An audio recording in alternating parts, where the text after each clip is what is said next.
Okay, so what are we left with? We have the Brody, we have the Moskov? Bruno. Yep. You're right, Moskov, Ixia, Beatrix. Oof, don't forget the technically Layla. We've seen it from RRQ in previous tournaments, back when Fen was the head coach. Now it's Zaya. She did get buffed, right? She did not. Wait, she. The range, She did. if I'm not mistaken, was increased for the Lila. You're right. You're right. She did. Then the backswing of first skill as well, the animation, and they have kind of set up for that. The last time they lost was against AP Bren on that Layla, and the Paquito flop. Flops Paquito is definitely a big problem, but they have it banned out, which is why it is a interesting option. But if you're gonna use a Layla, that means your early game needs to be so solid. And maybe they feel that with the chip, they will have enough momentum, enough pressure around the map to ensure that the gold lane doesn't get abused and dove again and again. Oh no. All right. Okay, not the risky hero that we thought, but they're gonna go for the Bruno. Still early game, snowball. It does still fit in line with the core values of utilizing a chip. So Rebellion now. Brody?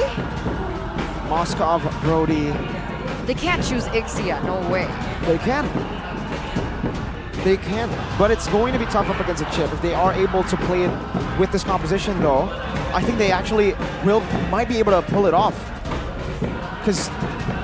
But with the chaotic nature of that Lapu jumping in the back, they might want something a bit safer. Melissa? Could it work? Man, the fans are crazy though, by the way. I can barely hear you guys. Moskov. I mean, it makes sense, right? RRQ, they have global presence. With the Moskov, it also gives them a layer of that, not to the degree of the chip for sure. Well, this also means that RRQ are going to be a lot more aggressive because technically the Bruno has a stronger time in the lane, faster power spikes as well, by the way, in the itemization path. So uncharacteristically, RRQ might be the one dictating the pace here. I think it all relies on whether or not they can use that chip reliably. I don't think we've seen a lot of chip gameplay coming in from RRQ. No, not at all. We were expecting the chip to be banned out towards RBL, but it's picked up now by RRQ. But seriously, the chip, we've seen so many different ways to play the chip. Now with the flicker, yesterday, Rossi made it work with a Revitalize. They lost, did they not? On the chip, they won. They forced game 3 out of Onyx with the chip. It was Revitalize and Photo. Wow, all right. I mean, we'll see exactly what shade of chip we will be seeing today. But ladies and gentlemen, welcome to the Land of Dawn for the first game of this best of 3 series. The Kings of Kings looking to stay in their playoff run, but so does Rebellion. The stakes are high. The atmosphere is feeling it. The audience are feeling it. So let's just get straight into the game. Right off the bat, that's going to be a concussive blast for Irad. He's trying to match the farming speed of the Baxia for sure. Trying to make sure he keeps up in levels. That means he'll have less survivability in the midst of a big fight. Look at the rest of the emblems here. D. The Master Assassin as well as the firmness. He wants to be tankier. He needs to be in the midst of these fights. Skylar though with the weapon mastery, so he's completely expecting to go all the way to the late game. And then that small fight, you can see that he is very comfortable on that pick. Clay with the Quantum Charge though, you have to remember, gives him a lot more sustain, also maneuverability. Look at that gank from Vincent. Some good damage on Skylar. Another big shield thrown in at him as well. Forced to use the regen, but still has that flicker. Doesn't use it. Needed to help Skylar. Needed to help the Moskov, against Skylar earlier on. As it looked like the Moskov was being a little bit pressured in the lane by the Bruno for the first minute. You can see the rotations as well coming through. What can we expect? As soon as Brusco gets level 4, will we be expecting ganks on the side lanes? I think there will be ganks for sure, but where the ganks happen, that's the question. Whoa! Here's where the ganks will start. Clay with a poke as well. Irad, good initiation to start things off, and Vincent will be low. Forced to recall first. Obviously has a shield unity, so he will be able to make it back, but RRQ are already fast with it. Instantly trying to utilize his advantage TZ still level 3. Brusco about to be level 4. They can force an issue, force a big fight here incoming. And Vincent, shield unity, connects onto Dawn. Not the target you would want to go for right now. Xavier Spear. Oh, what? Vincent just walks in and finds the red tree. And now it's getting a shortcut bringing Bruno back. But now it's Audi actually who finds a knockup, just one. And it is a trade 1-for-1. Irad will be able to take the purple buff, but with the turtle taken, who's it worth for? I think overall it has to be worth it for Rebellion. Even if they do lose the purple buff for it, They don't. they don't even lose it. Even if they did, it's not an assassin that requires that purple buff desperately. So already Rebellion showing that in the jungle department, Vincent does have a bit of an edge. Later on, we'll have to see how this plays out. If you take a look at the talent predictions right here, you can see Eterna and Papulo, the only ones voting for Rebellion. And Miracle. Technically Miracle. I like the underdog story. We'll see if it plays out. I like the audacity that Audi TZ shows on the screen. It shows personality. The audacity? The audacity, ooh. But back into the game. It's always known that Vincent has been so reliable on the retributions. I'm actually curious to see his stats, like the percentage stats for him on the retribution, because he is that reliable source as a jungler. And I'm wondering, if not for Vincent, would that have been a better trade for RRQ?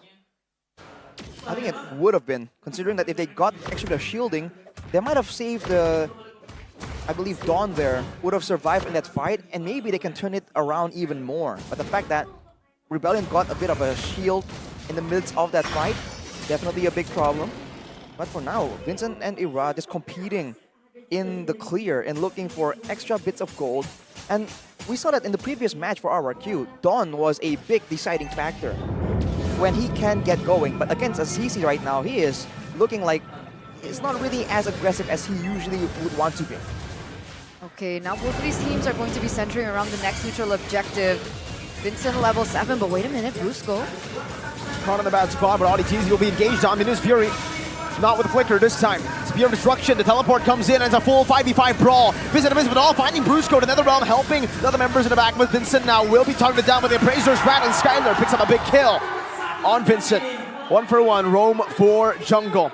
RQ will utilize that advantage, straight to the turtle they go. But D is quick with his wits, instantly looking for a trade in the bottom lane. Seems like it's going to be a bit too dangerous for D to just go immediately for the turret, so that'll be a turtle secured for RRQ, showing their team fighting prowess yet again. That is what Rebellion needs to be a bit more careful about, because they've been great at outmaneuvering and outsmarting their opponents, but RRQ, when the fight gets messy like that, you know that they have something up their sleeves. And look at the damage, very, very early on from Skylar. Full stacks, 10 cars, getting some healing. Popping the Vengeance as well, trying to survive. But Arad now will try to layer it down on him. Appraiser's Rat missing, but still finding a good stab down as Brusco collapses on him. And RRQ strike with a turret take and 2 kills on the board.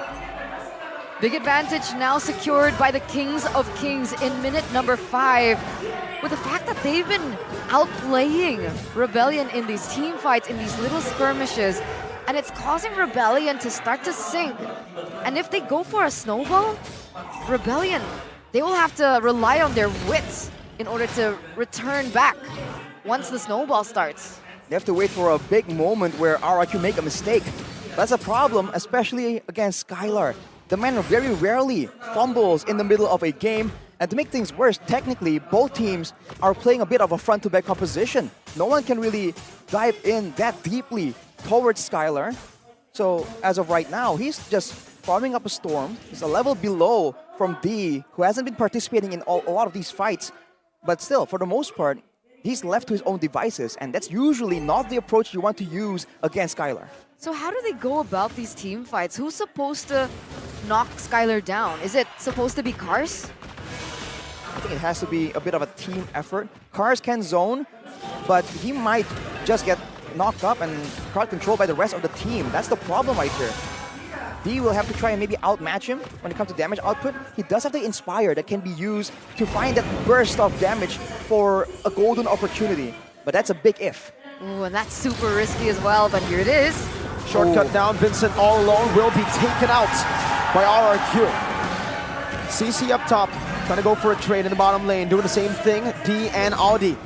It'll be 2 turrets for the Turtle, but now RQ collapsed once again onto Sway Low. Pops in the Netherrealm just in time, a few more shots, and there you go. Say goodbye to the Netherrealm, say goodbye to his life. A tier 1 in the mid lane also for RRQ. They're playing it so quick. RRQ, they want to end this as soon as possible. With Irad being able to zone out the members of Rebellion, it's looking like Rebellion has not found the opportunity whatsoever to look for their own play. All they've done is play to the rhythm of RRQ, and it makes it a lot worse that they have the global presence that Brusco offers with the chip. Exactly. How are they supposed to dictate where and when the fight happens when at a moment's notice, the whole team from RRQ can show up out of nowhere? They're doing a great job actually equalizing in the turret department, but losing that mid turret means that the majority of the jungle is now exposed to RRQ. And with Irad on the Fredrin, you already know that he is going to be active as heck in that jungle. And you can see, already just waiting for the next prey to walk up. Free turret again for Skylar. Tier 2, this time in the bottom lane. And D, how far is he from that power spike? What are RBL waiting for? He has the Corkin Sight and the Golden Staff. Demon Hunter Sword should follow next, so one more item before he can really be that big of a menace. But can he even farm up a Storm right here? He's only left to farm the lane minions. The Cars gets found. That's a stun down and the shortcut placed down as well. Not a follow-up from Irad. Vengeance from Cars, but he will be the next victim of that shortcut pickoff. A little bit too hasty, perhaps, from Cars there. Caught in a no man's land, absolutely no other team members to back him up as Skylar picks up the Malefic Roar. It's a massive power spike, and he's walking in the front. Not concerned, there's no assassins, no flankers. But look at the bottom side though, it's a 1v1. Spear of Misery to cancel out the first part of the Bravest Fighter. Now he's in. That's a flicker from Don. And now, Brusco! That might have just been a costly mistake, but it's still going to be D. Taken down by Dawn. Shortcut in the bottom lane will mean that Irad, massive Appraiser's Wrath as another realm will be stolen away by Clay to give Irad a second chance at life. Brusco. Shortcut not available. RBL have lost their gold lane, and so they will lose their Lord as well. RRQ pick it up. Crazy tempo from RRQ. Ganking here and there, it looked like they overcommitted to the other side of the map, but with the shortcut, you can make your way back. And just like that, Brusco comes back with the man advantage. They take the Lord away. The global presence that D should have is just non-existent, completely cancelled right now. It's too much. RQ are everywhere and nowhere. Our Rebellion, they want to go in for an engage and they can't find the opportunity to do so. Are they too far behind at this point to look for a comeback? I think it's still definitely possible. Their late game isn't actually that bad if they do have some more items. But for now, they have to try and wait to recover. And even if they want to risk a fight, they have to understand that Clay has the Necklace of Durance. They won't have the same kind of durability that they might be used to. Conceal already used up. They're looking to go for the siege right now. And they will be able to do it. Skylar doing a whole lot of damage on the Bruno. First base turret down. D walking up with Skylar. Wow, what? Get absolutely deleted! Skylar's feeling it 2 levels ahead on the Bruno. And this is D on his signature pick, Moskov. 2 hits, insta-delete the damage. What is going on? This is a disaster for the Blue Bulls. 10 seconds for D. Cars stunned up, terrified by Clay, who's stolen the Netherrealm away also. Now it's a chance to go and defend, but RRQ stay disciplined, stay cold and composed. They back away. They do not want to take any risky fights. They do not want to take any unnecessary risks. They know what is at stake, and they are absolutely disciplined right now. Even though at an 8K gold lead, you would love to see the crazy RRQ plays, but they know that they have to keep it calm and calculated. They're not underestimating Rebellion at all. Not letting a single moment go to waste right here. But look at the way Skylar is playing, man. He's walking up solo, unafraid. There's no real risk being directed in his direction. Absolutely. What is this new version of RQ that we're seeing with this lineup? Did not expect this performance coming out for them. There's discipline, there's aggression. Their shot call seems to be very clear and precise. What in the world are Rebellion supposed to do? Like, actually, what is the goal? What's the game plan for them at this point? Go for a messy fight, trade Skylar's life for a Netherrealm But play. how? Exactly. What? The fight isn't as difficult as actually making sure that RRQ are willing to engage.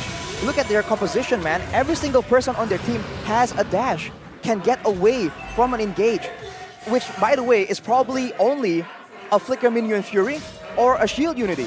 And if you use that for the main engage, RRQ will have a very easy time just wiping the floor in the team fight afterwards. Rebellion just stuck between a rock and a hard place. RRQ, they're going for it.